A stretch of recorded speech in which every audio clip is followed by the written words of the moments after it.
Not everything that glitters is gold.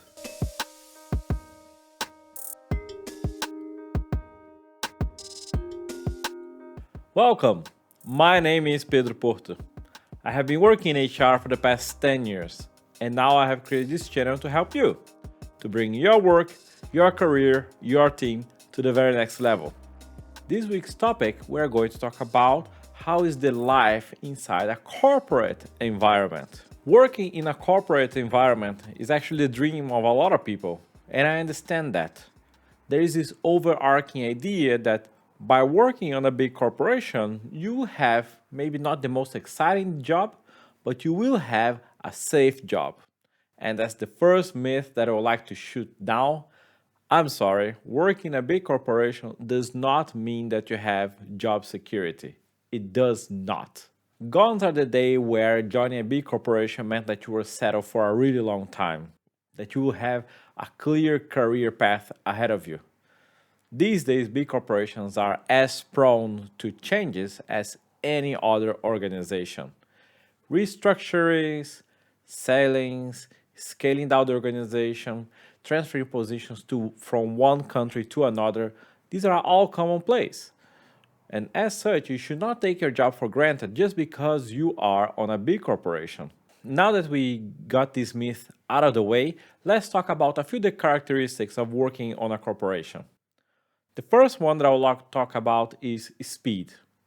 Inside a corporate environment, it is not unusual that a change has a rippling effect in the organization. And that rippling effect may not be necessarily obvious when you're trying to implement something.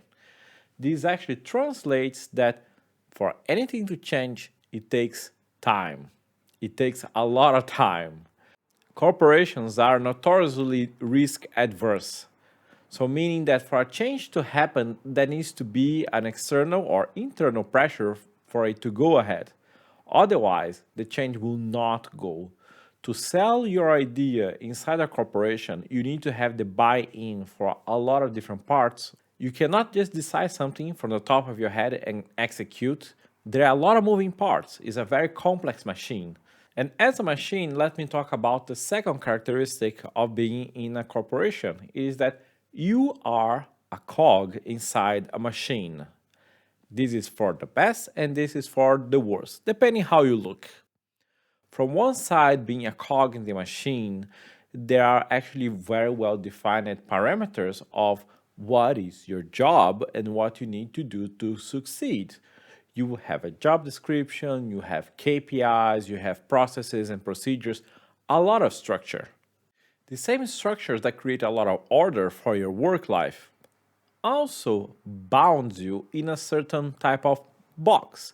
There is a certain amount of individuality that you can exercise inside your role on a corporation. Because, well, when you have a job description and when you have KPIs, you can somewhat fluctuate on how you're going to execute them, but it is unusual for you to have a lot of freedom of what you're going to do.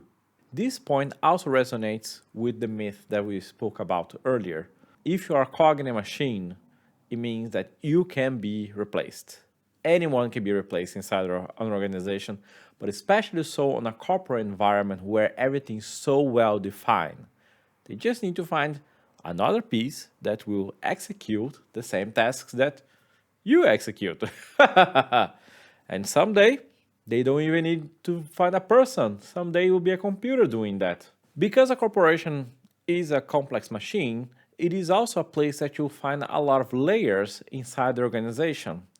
The distance between the frontline worker, the very base, the entry point of the organization, and the very, very highest of senior management is actually quite high. You find a lot of layers in between. Because to deal with such complexity, you need to have a very well branching management team and management structure. These layers affect the speed of the decisions, of course, but they also affect the information flow. For each interface that information needs to go through, so for each layer that the message needs to cross, the more diluted the message becomes. And that's why it's not unusual for in corporations that the top management has no idea what the front line is actually going through, and vice versa. The top and the bottom don't speak to themselves. The difficulties of information going up and down are actually also reflected horizontally. On a big corporation, it's not unusual, it's actually quite common that the different parts of the business don't speak among themselves. You have finance doing finance things, HR doing HR things, operations doing operation things, marketing doing marketing things.